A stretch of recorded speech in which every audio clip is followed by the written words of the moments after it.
ናተይ ሙዚቃ ኣነ ዝግለጸሉ መንፈሳዊ ሕብረ እዩ።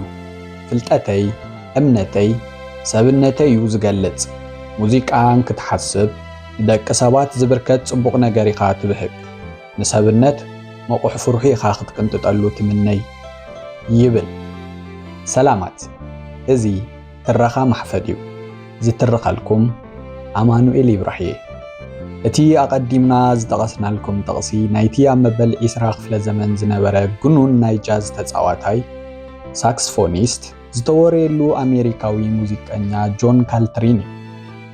ንመእተዊ ክኾነና ምስ ትሕዝቶና ስለ ዝራኸብ ጠቐስናዮ እምበር ኣብዚ ትረኻና ክነውግዓሉ ዝደለናስ እቲ ህቡብ ናይ ትግርኛ ጠቢብ ዘያሚ ኣቦ ድኻ የማነ ገብረ ሚካኤል የማነ ባርያ እዩ።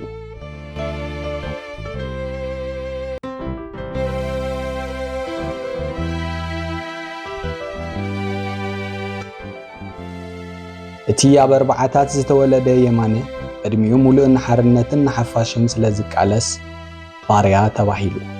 ልዕሊኡ ንሓርነት ዝፈልጣ ደኳ ሃልዩ ኮይኑዋ ሓራ ወፂኡ ሓርነት ከምህር ብዙሕ ናይ ሓርነት ዜማታት ዘዘመ ሰብ እዩ። ባርያ ዝተባሃለ ግና ነቲ ኣገልጋላይነቱ እዩ። የማነ ናይ ጎይታታት ሓሽከርን ግዙኡን ኮይኑ ኣይኮነን ባርያ ተባሂሉ። የማነ ናይ ህዝቡን ስምዒታቱን ናይ ርትዕን ፍትሕን መገልገላይ ኮይኑ እዩ ባርያ ተባሂሉ።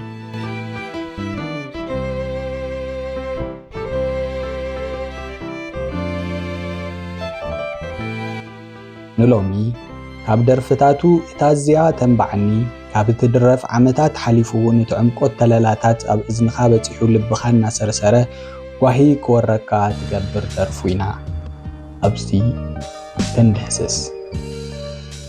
መሬተይ ናይ የማነ ደርፊ ሰሚዒልካ ጥራሕ ዝሕለፍ ስምዒት ኣይኮነን ዘለዎ። መጽሓፍ ሙሉእ ከም ዘንበብካ ነዊሕ ምህሮ ከም ዝቐሰምካ እዩ ዝስማዓካ። ሰሚዕኻዮ ዘጸላእ ስራሕ የብሉን። እዛ መሬተይ ትብል ደርፉ ግና ንኹሉ ትግርኛ ዝሰምዕ ወዲዛ መሬት ኣብ ሰሜን ዘሎ ይኹን ኣብ ደቡብ ንግሆን ምሸትን ከም መድሓኒት ብሓኪም ተኣዚዛ ክትወሃቦ እየ ዝምነይ። እዛ ደርፊ እዚኣ ክሰምዓ ከለኹ ኩል ግዜ እየ ዝነብዕ፣ ኩል ግዜ እየ ዝጉሂ፣ ኩል ግዜ ከዓ ዝሓዝን። ብድንቁርናናን ዘይምሕሳብናን ብመከራናን ኪሳራናን ኣቦና ጽነት ጎይታ ነብሱ ወዲ ብሔር የማነ ኣብ ዘይግዚኡ ብምስኣና ከዓ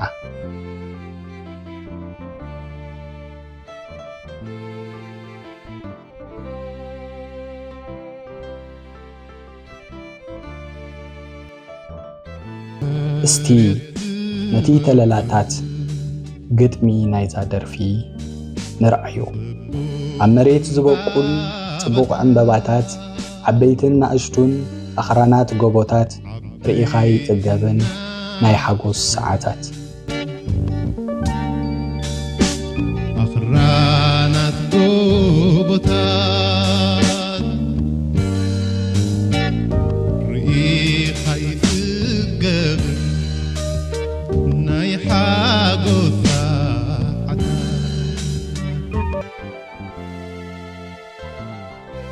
ወርቂና ፈልፈለ ካብ ለዋህ መሬተይ ወደባት ከለኒ ምስ ክቡራት ዕንቆይ ኣነዶ ምስኣንኩ ምስ ዝኽብሉ ሃብተይ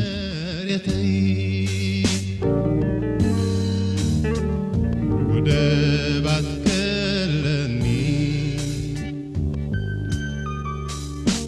ምስ ክቡራት ዕንቆይ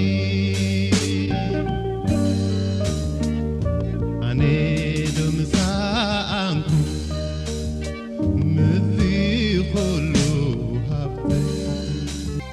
መሬትና ብተፈጥሮ ሃፍታም እዩ። ከምቲ ሕደማ ናይ ዝደርፊ ዓበይትን ኣናእሽትን ኣግራባትን ዕምበባታትን ማዕድንን ወርቅን ኩሉ ዝወነነ ዓድና ንዓይንኻ ርኢኻ ዘይጽገብ ፍስሓ ዝመልእ እዩ። ግን ከ ንኸርስናስ ኣይኮነን። ናይዛ መሬት ህዝቢ ከመይ ዲና ንነብር ዘለና?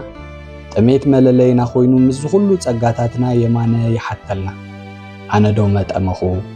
ናይ ኩላትና ሕቶ እዩ። ንሕና ዶ መጠመና? እዚ ደርፊ እዚ ዝተደረፈሉ እዋን ሎሚ ይኮነን። እቲ ደርፊ ዝሓዞ መልእኽቲ ግና ንሎሚ ብልክዑ ዝስቁንቆነሉ እዩ። ዘለና ብዙሕ እናሃለወ ስኡናት ንሕና የማነ ይደርፈልና ዘይሐስስ ብርሃን ዘይድብን ፀሓይ በብዓይነቱ ኣኻል ጣፍ ስገም ስርናይ ካብቲ ልምሉም መሬት ፈልፋሊ ጽሩይ ማይ ሙዝለሚን ብርቱኻን ዘቢብ ዝበቕሎ ወይኒ ሰፊሕ ልምሉም መሬት ዘይጥመት ብዓይኒ ወደባት ኣለውና ምስ ክቡር ዕንቂ እምኒ ጸባ መዓር ወለላ ኣብ ቅድመይ እናተሓልበ ሃብታሚዩ መሬተይ ዕንበባ ዝተጐልበበ ኣነዶ ምጠመኹ ጉድንበር ረኺበ ሙዝለይሙን ብርቱኻን ዘቢብ ዝበቕሎ ወይኒ ሰፊሕ ዓቢ መሬት ዘይጥመት ብዓይኒ ወደባት ኣለውና ክቡር ዕንቂ እምኒ ኩነታት ኣየር ዓድና ንስራሕ ምችው እዩ ፀሓይ ተኸዊላትና ይትፈልጥ ዝናብ ኣብ እዋኑ ይመጸና መሬትና እውን ሰፊሕ ንዓና ንህዝቢ ዛ መሬት ዝኸውን ኣኻል ንምውቃል ካብ ዓቐን ንላዕሊ እሞ ድማ ኩሉ ዓይነት ዘራእቲ ዝበቕሎ ኩሉ ዓይነት ፍረታት ዝፈርዮ ኩሉ ዓይነት እንስሳታት ዝራብሓሉ ግንከ ጥሙያት ብሓቂ ኣባና ሰብ ብጥሜት ዝረግፍ ምህላው መሕፈር እዩ ከምቲ የማነ ዝብሎ ዘሎ ኣዝዩ መሕዘኒ ጉድ ኢና ረኺብና የማነ ንኹለና ወኪሉ ይሓተልና ብትማሊ ኮይኑ ንሎሚ እውን ብትንቢት በአየር በባሕሪ በመሬት አቢሉ ናብ ወፃኢ ሃገር ተሰዲዱ ሁሉ ጾሞ ያሕዲሮምኒ ጨካናት ተኻሉ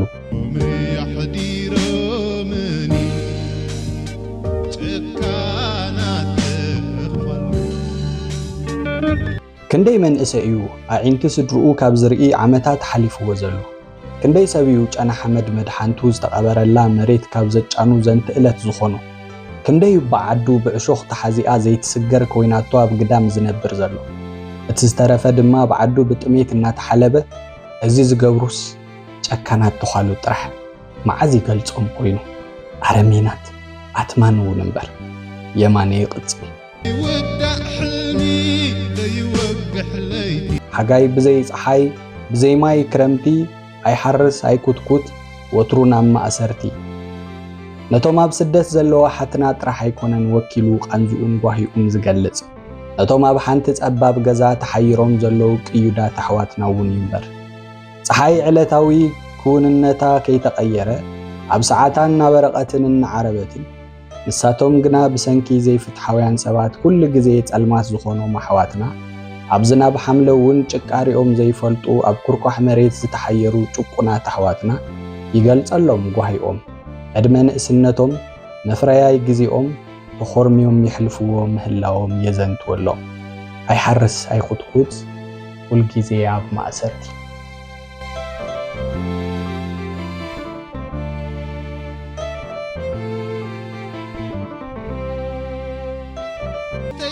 መሬተይ ዘፍረዮ ሸዊት ናይ ግራተይ ፈልፊሎም ዝወስዱ ማዕድን ወደባተይ ጓኖት ይበልዕሉ መሶባት ናይ ኣደይ እቲ ውላድ እቲ በዓል ገዛ እቲ በዓል ርስቲ ገለ ኣብ ስደት ተበቲኑ ገለ ኣብ ቤት ማሕዩር ተዳጉኑ እቲ ማዕዲ ናይ ታዶ ናይታ መሬት ግና ሳላ ርጉማት ስርዓታት ሳላ ገዛእቲ ንጓኖት ይቕልብ እቲ ሽሻይ ቤትና ካልኦት ይበልዕዎ ይጉሕጓሕ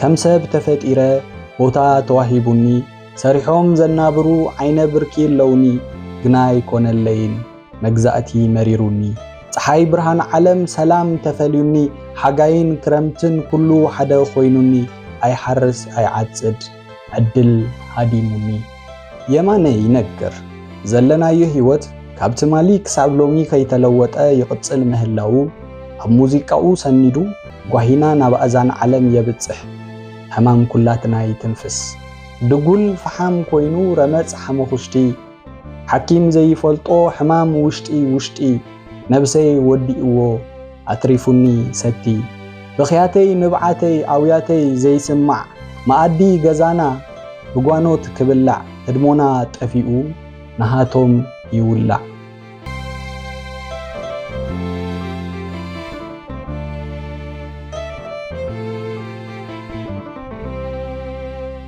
ዘመናት ተቐንዘኻዮ ቃንዛ ፍረ ከይፍረየን ትተርፍ ሃረርተኻን ባህታኻን ናብ ጋህዲ ዝቕይር እንትስኣን ሕማምካ ብሓቂ ሓኪም ኣይህልዎን ኣየናይ ሓኪም እዩ እሞ ጓሂና ዝሕክም ሕክምና ናስ መሬትና ክንውንን ዓድና ክንርከብ ኣብ ማኣድና ክንከብብ እዩ ነይሩ ሕክምና ናስ ናይዞም ተኻሉ ዕርበት ናትና ፀሓይ ድማ ምብራቕ እዩ ነይሩ ግን ኣይኮነልናን ብግልባጡ ንሕና መገዛ ዓድና ጓና ገይሮም ብዝቕይዱ ስለ ዝተጨቆና ጎጀና ፈሪሳ መረባና ባዲሙ ቤትና መዕንደሪ ጸላእት እንትኸውን ጸላእትና ግና ብናይ ግራትና ምህርቲ ጎጅኦም ይተኽሉ ይብለና ኣሎ የማነ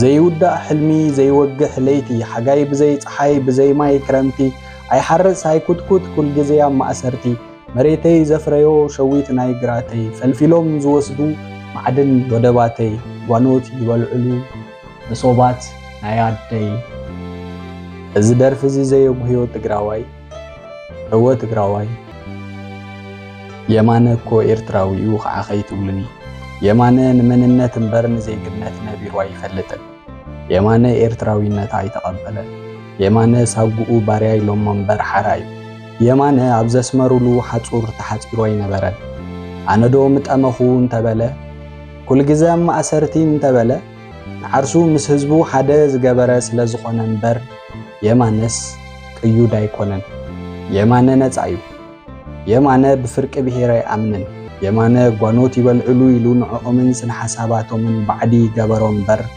ንነብሱ ምስኦም ኣይሓወሳን የማነ ወዲ ምልእቲ ትግራይ እዩ እዚ ደርፊ ድማ ከም የማነ ምልኣት ባህጎም ንዝኾኑ ደቂ ምልእቲ ትግራይ እዩ